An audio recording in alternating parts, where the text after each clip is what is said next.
नमस्कार, cues case online platform पर मैं आप सभी का हार्दिक अभिनंदन स्वागत करता हूं। उम्मीद करता हूं सभी स्वस्थ होंगे, मस्त होंगे, निरंतर अपनी श्रद्धा में व्यस्त होंगे। वो हमारे जो करंट अफेयर्स है जिसका हम निरंतर अध्ययन करते आ रहे हैं, उसी के अंदर आज हम वही हमारा पुराना फॉर्मूला 5 से 7 टॉपिकों को लेकर के चर्चा करना है।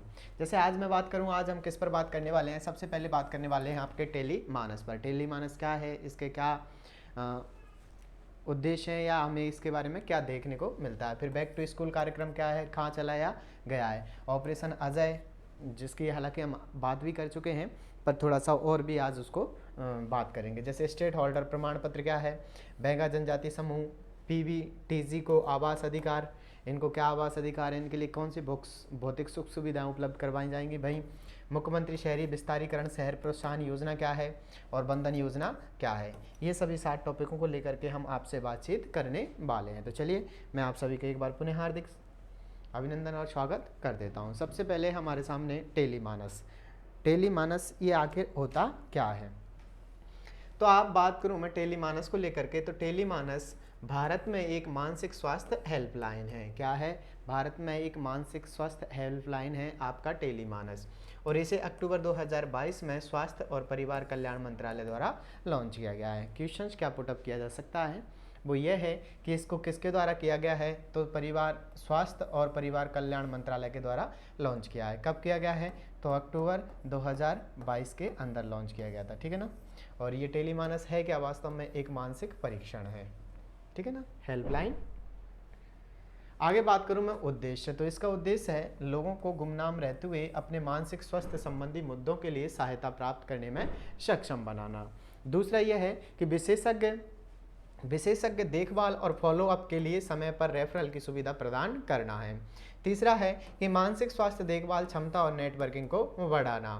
फोर्थ है टेली मानस प्रत्येक भारतीय राज्य में क्षेत्रीय भाषाओं में 24/7 मानसिक स्वास्थ्य देखभाल की जो सुविधाएं सेवाएं उनको प्रदान करेगा। और ये सेवा का टोल फ्री नंबर है आपका 14416 और दूसरा 1800891441 के माध्यम से उपलब्ध है। तो ये आप टोल फ्री नंबर दिया गया है 14416 और दूसरा दिया गया है आपका 1800891441, ठीक है ना। ये हेल्पलाइन नंबर है, ये आपको प्रत्येक भारतीय राज्य के अंदर क्या करेगा, क्षेत्रीय भाषाओं में 24/7 घंटे आपको सुविधा प्रदान करेगा, ठीक है ना। और ये गुमनाम रहते हुए लोगों के लिए क्या, एक स्वास्थ्य या मानसिक संबंधी देखभाल सक्षम करने में काम करेगा। अब है दूसरा हमारा बैक टू स्कूल कार्यक्रम। ये बैक टू स्कूल कार्यक्रम क्या है, तो आप देख सकते हो बैक टू स्कूल कार्यक्रम केरल ने कुटुंबश्री गरीबी उन्मूलन मिशन में नामांकित 46 लाख महिलाओं के लिए बैक टू स्कूल कार्यक्रम शुरू किया है। किसने, केरल में, और केरल में भी कहाँ पर, कुटुंबश्री गरीबी उन्मूलन मिशन में, ठीक है ना। अगले 2 महीने में डिजिटल युग को अपनाने ये पर प्रशिक्षण प्रदान करने के लिए 2000 से अधिक स्कूल सप्ताहांत पर खुलेंगे। यहाँ पर 2000 से अधिक स्कूल खुलेंगे और उनको डिजिटल जानकारियाँ देने के लिए, लोगों को जागरूकता फैलाने के लिए आपका बैक टू स्कूल कार्यक्रम केरल में कुटुंबश्री गरीबी उन्मूलन मिशन में नामांकित आपके 46 लाख महिलाओं के लिए चलाया जा रहा है।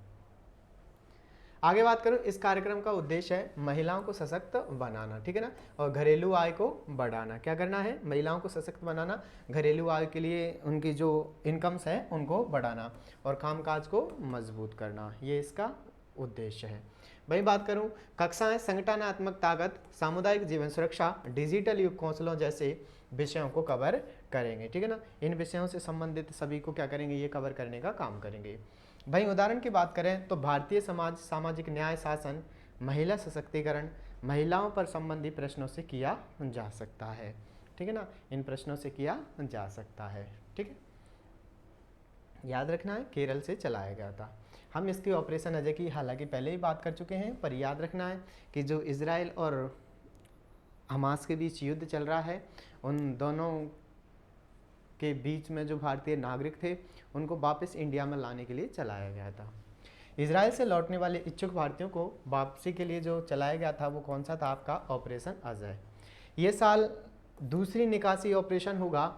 ज्ञात हो अप्रैल मई में संघर्षरत सूडान से कई हजार भारतीय नागरिकों को ऑपरेशन कावेरी से तो याद क्या रखना है, जब सूडान में ये समस्या उत्पन्न हुई थी तो सूडान से जब हम लेकर के आए थे उसका नाम दिया था हमने क्या, कावेरी, और इसका नाम दिया गया है ऑपरेशन अजय। वही बात करते हैं हम कहाँ पर, जो आपका यूक्रेन और रूस का वॉर हुआ था वहाँ से लेकर के आए थे तो उसको क्या नाम दिया था, ऑपरेशन गंगा। ठीक है, इसको भी आप रख सकते हो।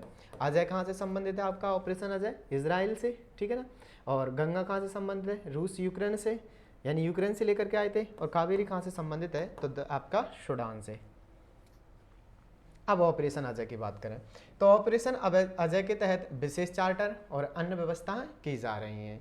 एयर इंडिया द्वारा दिल्ली तेल अवीव मार्ग पर अपनी सेवा निलंबित करने के पश्चात सरकार द्वारा ये मिशन लॉन्च किया गया है।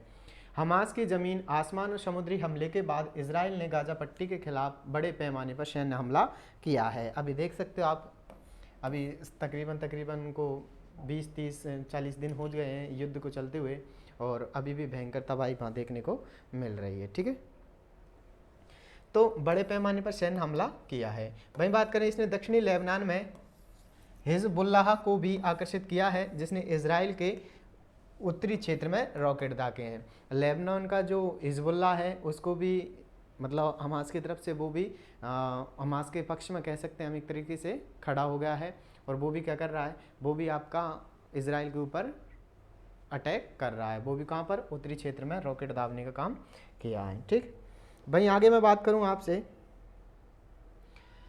मई में भारत में इजराइल के लिए 42,000 देखभाल कार्यकर्ताओं श्रमिकों की भर्ती अनुमति के लिए एक समझौते पर मोहर लगाई गई थी। ठीक है ना।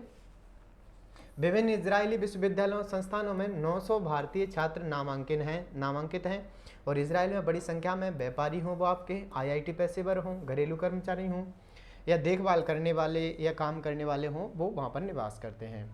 इजरायली आबादी का एक बड़ा हिस्सा भारतीय मूल के यहूदियों का है, जिनकी पृष्ठभूमि कोची हो, कोलकाता, मुंबई से जुड़ी हुई है। तो ये तो था कौन सा, ऑपरेशन अजय। अब हमारे सामने है स्टेट ऑर्डर प्रमाण पत्र। स्टेट ऑर्डर प्रमाण पत्र क्या होता है, तो बात करूं मैं स्टेट ऑर्डर की, तो भारत में वाणिज्य और उद्योग मंत्रालय ने विदेश व्यापार नीति FTP 2023 के तहत स्वचालित स्टेट होल्डर प्रमाण पत्र जारी करने के लिए एक डिजिटल प्रणाली शुरू की है। क्या है कि जो आपका वाणिज्य और उद्योग मंत्रालय है उसने व्यापार नीति FTP 2023 के तहत क्या किया है, स्वचालित स्टेट ऑर्डर प्रमाण पत्र को जारी किया है। भाई बात करते हैं हम IT प्रणाली वाणिज्य के जो खुफिया और सांख्यिकी निदेशालय महानिदेशालय है आपका कौन सा, DGCIS, माल निर्यात इलेक्ट्रॉनिक डेटा और अन्य जोखिम मापदंडों के आधार पर निर्यात मान्यताएं निर्धारित करेगी। ठीक है ना, ये कुछ मान्यताओं के आधार पर जो निर्यात है उसको आधारित या उसको सीमांकित करेगी। भाई बात करें स्टेट होल्डर प्रमाण पत्र, तो प्रमाणन कार्यक्रम अंतर्राष्ट्रीय बाजारों में भारतीय निर्यातकों की विश्वसनीयता को बढ़ाता है। वहीं सरलीकृत प्रक्रियाओं, प्राथमिकताओं वाले कस्टम क्लियरेंस और कुछ आवश्यकताओं में कुछ छूट जैसे विशेष अधिकार प्रदान करता है। अब लाभ को लेकर के बात करें कि इसके कौन कौन से लाभ देखने को मिलते हैं। पहला है निर्यातकों को स्टेटस सर्टिफिकेट के लिए विदेश व्यापार महानिदेशालय यानी DGFT में आवेदन करने की आवश्यकता को समाप्त कर देगी।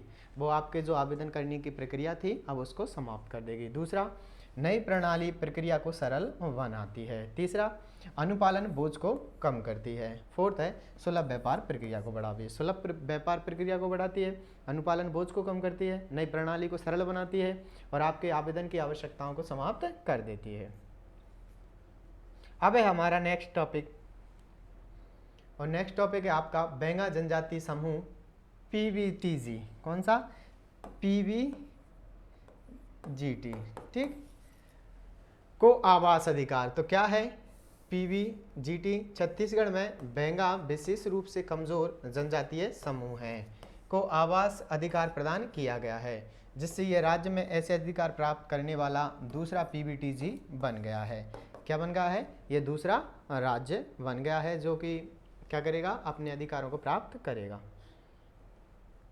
क्या है कहानी कि भारत में 75 PVTG में से केवल 3 को ही आवास अधिकार प्राप्त हुए हैं।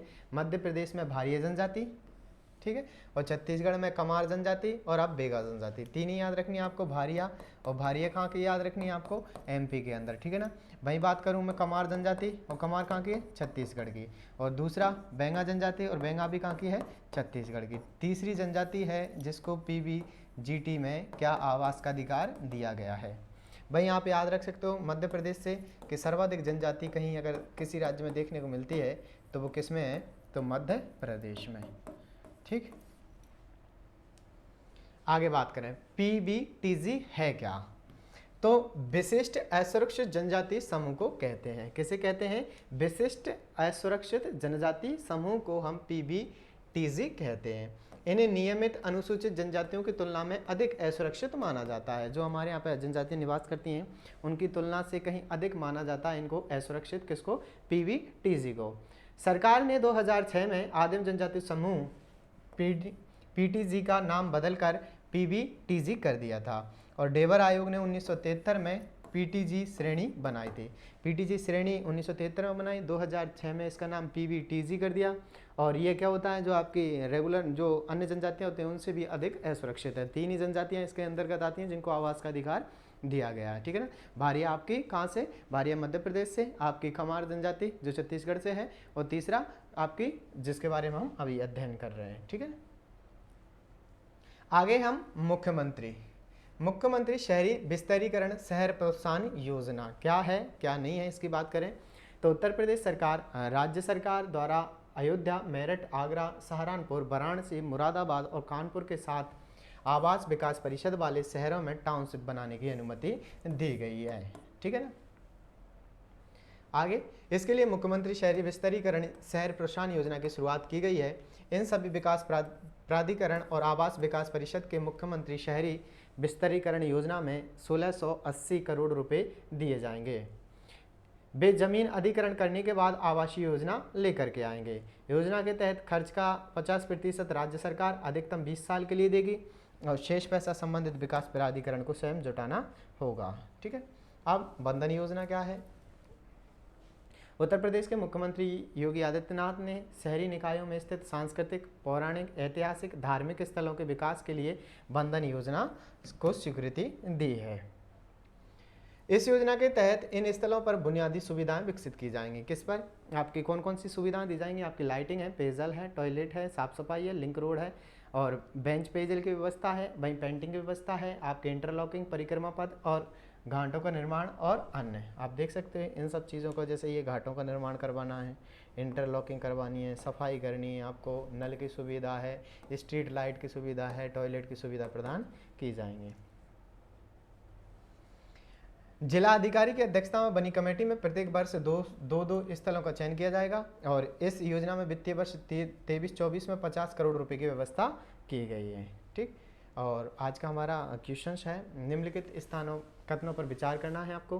भारत में 75 विशेष रूप से कमजोर जनजाति समूह पीबीटीजी है और बेंगा जनजाति समूह पीबीटीजी आवास का अधिकार प्राप्त करने वाला छत्तीसगढ़ का तीसरा जनजाति समूह है। आपको बताना है कौन से कथन सही है, केवल एक और दो, केवल दो और ना तो एक और ना ही दो।